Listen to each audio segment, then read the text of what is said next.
So we are starting with this question, which says that there are 3 points A, B, C are such that B is the midpoint of AC.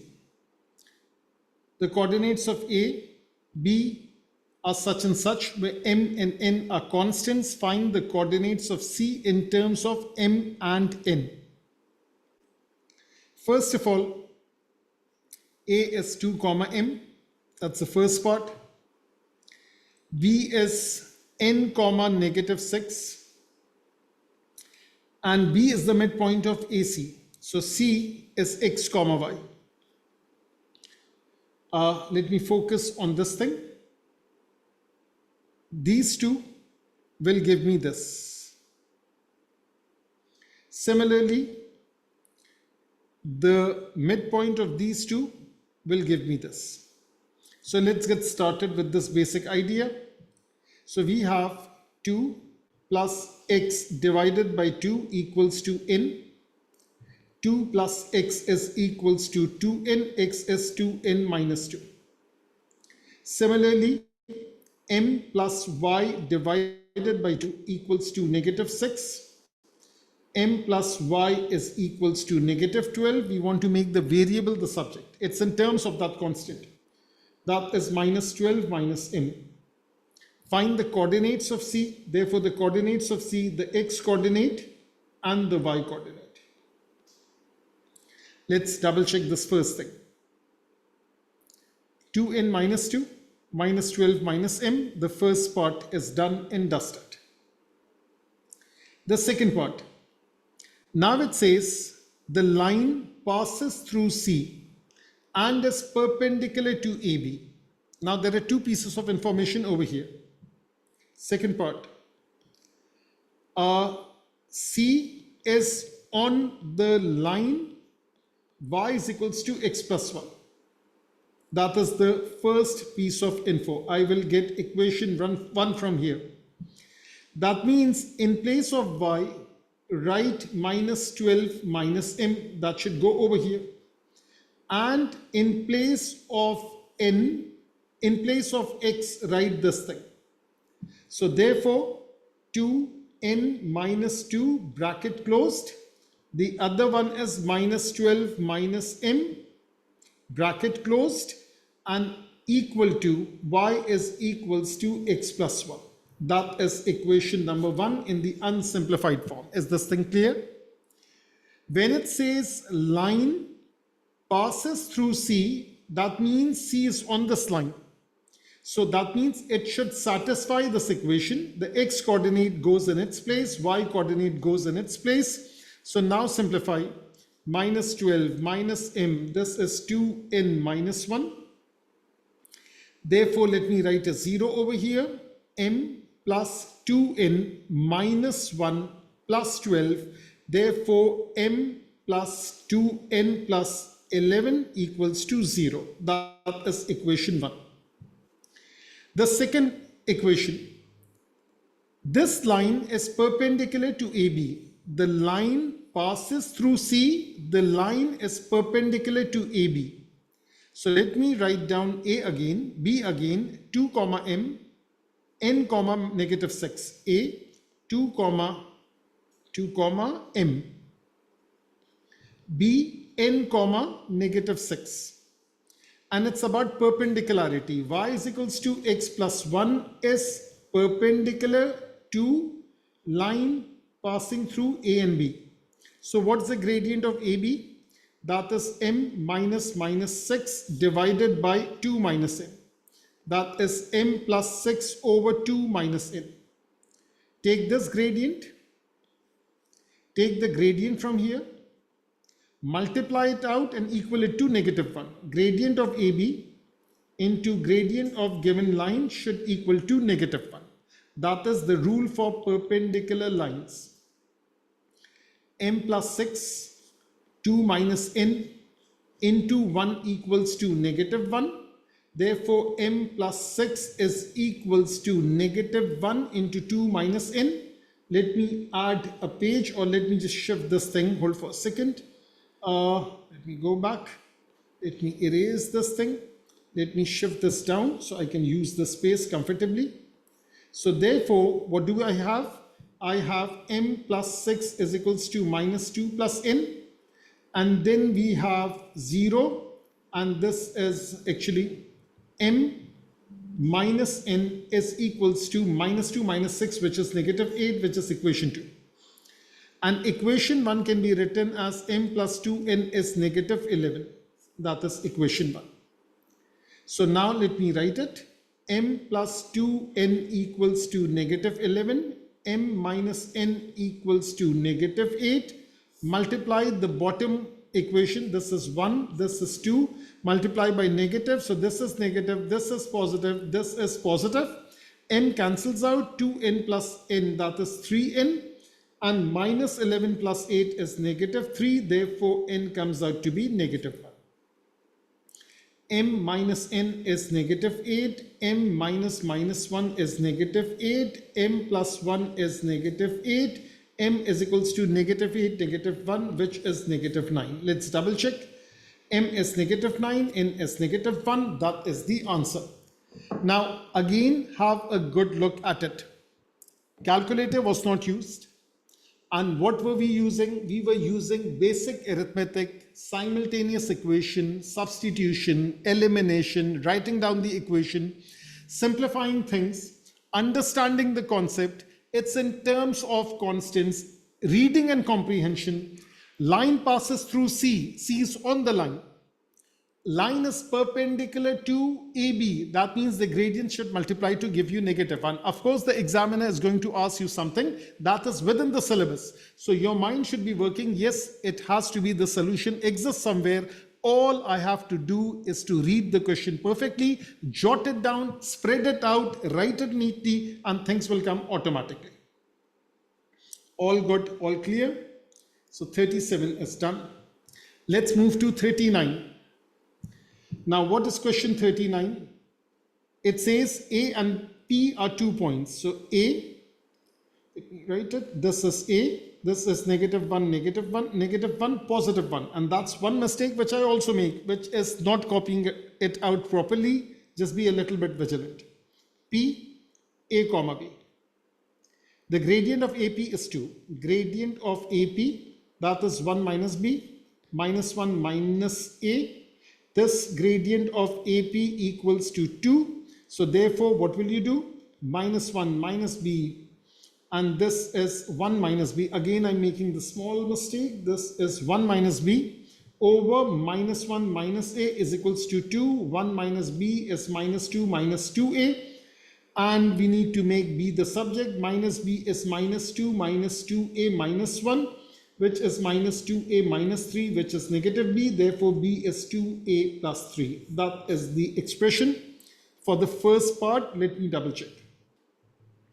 B is equals to 2a plus 3. The first part is done. The second part. Now it says B is a third point such that AP equals to AB. So we have A, we have P, we have A, we have B. B is 10 minus 1, A is minus 1, 1, minus 1, 1, and P is A comma B. Calculate the coordinates of the possible positions of P. Now, do not assume that P is the midpoint. So do not assume that P is the midpoint. I gave this idea last time. Let's say AP is equals to AB, and do not assume that A is the midpoint, because someone can say that A is equidistant from P, A is equidistant from P. No, that's only one option. Let's say this is P, let's say this is B. Yes, A could be over here. That is a possibility. A could be over here, A could be over here, A could be anywhere along the perpendicular bisector. So do not assume unless it is clearly stated. Yes, what is the working then? It's about the distance formula. So I'll write AP, that is minus 1 minus A whole square, 1 minus B whole square, square root. AB, minus 1 minus 10, and this is 1 minus minus 1 whole square, square root. Now let me explain you one thing, which is a plus b whole square is the same thing as minus common a plus b the whole thing square. They both are exactly the same. Why? Because this minus after squaring becomes plus. This is minus 1 square, this is a plus b whole square, this is 1 into a plus b whole square. Now why am I writing this? Minus 1 minus a whole square is basically 1 plus a whole square. This is 1 minus b whole square. This is untouched, no issue. This is 1 plus 2a plus a square. This is 1 minus 2b plus b square. This is 1 plus 1 is 2. This is 2a minus 2b plus a square plus b square. The square root is there, the square root is there. So let me just shift this to the side like this. Let me shift this down a bit.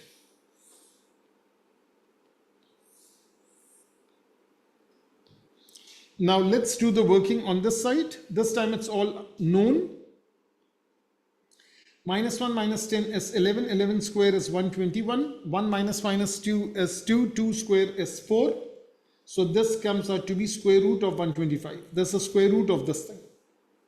Now if these two are equal, if AP equals to AB, that means 2 plus 2a minus 2b plus a square plus b square is equals to 125. We squared both sides. So when we square both sides, the square root will disappear. Square both sides. So this thing disappears. So 2 plus 2a minus 2b plus a square plus b square is equals to 125. So now what do we have? We have this equation also, b is equals to 2a plus 3. Now plug in b is equals to 2a plus 3. So it will go over here, it will go over here. So 2 plus 2 times something minus 2b plus, actually, first of all, this is 2a minus 2 times b plus a square plus b square is equals to 125. So b is 2a plus 3, this is 2a plus 3, this is 2a plus 3. 2 plus 2a minus 4a minus 6 plus a square plus 4a square, 3 2s are 6, 6 2s are 12, 12a plus 9 is 125. Now transfer everything so that we have an a square, we have 4a square, this is 5a square.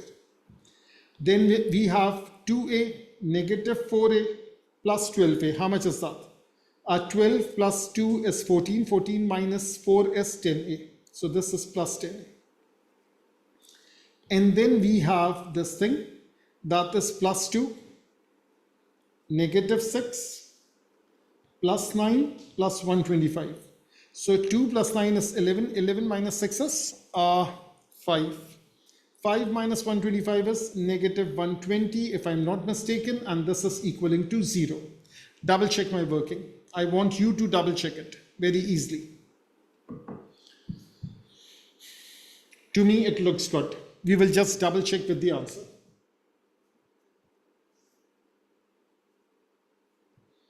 So if there is any question, I think it looks good. Okay, I think it looks good. So now let's divide by 5.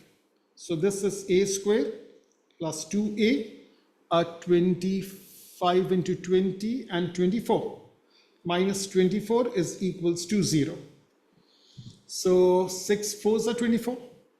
A square plus 6a minus 4a minus 24 equals to 0. A bracket a plus 6 minus 4 bracket a plus 6 equals to 0. A plus 6, a minus 4 equals to 0. Therefore, a is negative 6. Therefore, a is positive 4.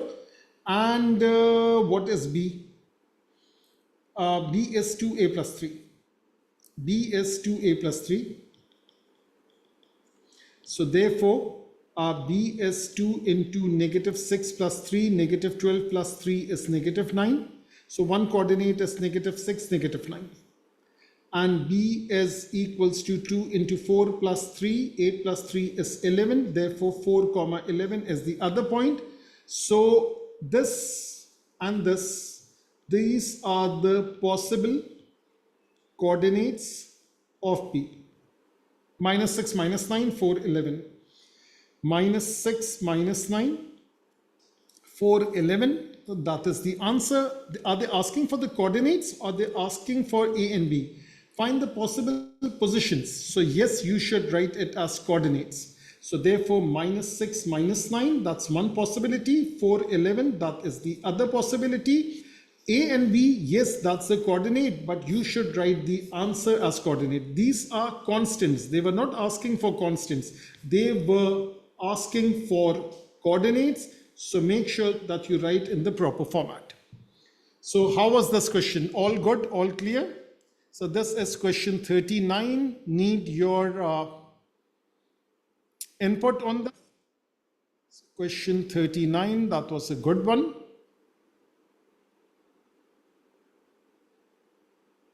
AS2, AS1. Okay. And now we are going to do one last question. That is question 40. So now these diagram ones, the ones without diagram, they are trickier in terms of working.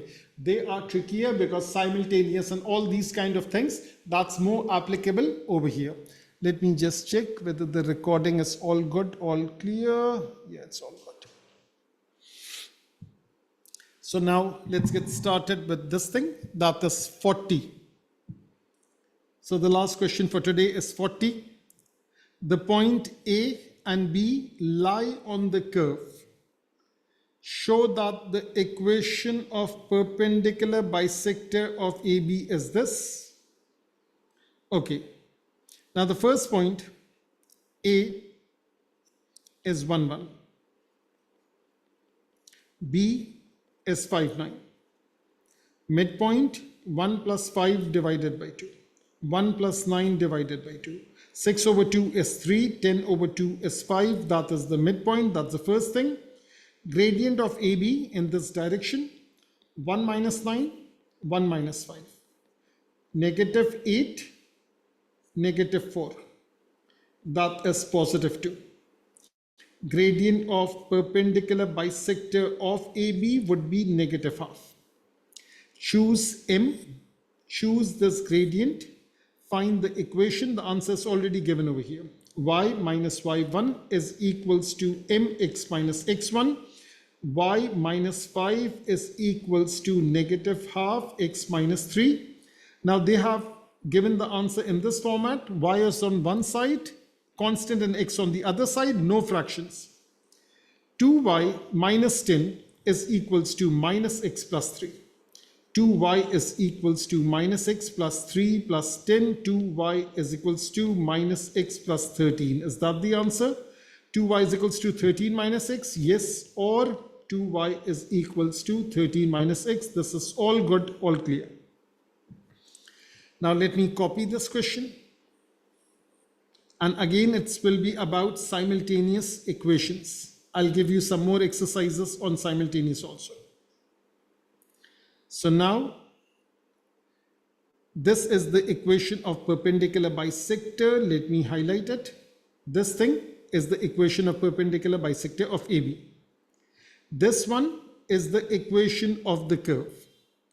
The perpendicular bisector of AB meets the curve at C and D. Find by calculation the distance, give your answer in this form. So now this is simultaneous equation. Y, 2y is equals to 13 minus x. This is equation 1. 6y is equals to 5x squared minus 18x plus 19. This is equation 2. What if I take this equation 1 and multiply both sides by 3? So 3 into 2 is 6y. 3 into 13 is 39 minus 3x. Why have I done this? Because this is 6y, this is 6y. Do you got the idea? I just went a little bit out of the box. Rather than making y the subject and then substituting, or making y the subject from both and then equating, it just clicked to me. Over here, I saw a 2y. Over there, I saw a 6y. So let's take this 2y, multiply both sides by 3. 6y equals to this, 6y equals to this. Therefore, 5x square minus 18x plus 19 is equals to 39 minus 3x. 5x square minus 18 plus 13, that is negative 15x. 19 minus 39, that is negative 20, equals to 0. X square minus 3x minus 4 equals to 0. X square negative 4x plus x, negative 4 equals to 0. X bracket x minus 4. 1 bracket x minus 4 equals to 0. X minus 4, x plus 1 equals to 0. Therefore, x is equals to negative positive 4. X equals to negative 1. These are the x coordinates. I need the y coordinates also. So 2y is equals to 13 minus x. So let me write this. 2y is equals to 13 minus x. When x is 4, 2y is 13 minus 4. 13 minus 4 is 9. Therefore, y comes out to be 9 over 2 or 4.5. When x is negative 1, 2y is equals to 13 minus minus 1, which is 14. Y is equals to 7. So minus 1 comma 7 is the other point that I'll write over here. Let me add a page. So there are two coordinates. One is 4 comma 9 over 2 or 4.5. The other one is minus 1 comma 7. Now they have not differentiated which one is C, which one is D. So it doesn't make a difference. You can label any one of them as C, any one of them as D, because they have not specified anything. Secondly, they need the distance by calculation. That is the distance formula in this format. So let me use the fraction instead, which is 9 over 2. So let me call this a C, let me call this a D. So now CD, that is the difference between 4 and minus 1, 4 minus minus 1, the whole thing square. The difference between 9 over 2 and 7, and this is 9 over 2 minus 7, the whole thing square root. So we have 4 minus minus 1, that is 5, 5 square is 25, that was easy. 9 over 2 minus 7, the whole thing square. So I can do this, 9 over 2 minus 7, that is 9 over 2 minus 14 over 2, all good. 9 and 14, the difference is negative 5 over 2. So this is negative 5 over 2 whole square root still there. And let me just go step by step. Let me first write 5 square over here. So this is 25. This is 25 over 4 square root. I can write this thing as 100 over 4 plus 25 over 4 square root. This is 125 over 4 square root. What is the format? The format is P over Q. If I'm not mistaken, that is 9 over 2 minus 7. I think it's all good. So we will leave the answer as it is. Let me double check. Yes, the answer is all good. So now, how was this question? That was question number 40. Again, fractions rule the day. Fractions are everything. Fractions are exact. P1 is full of fractions. S1 is full of fractions. So if you are so much used to calculator because of your O-levels, studying in the Pakistan studies style mode, without understanding and just using the calculator, that won't work. You have to show every single detail as I have shown throughout today's lecture in all the questions, all the concepts. So that's it for today. See you in the next class.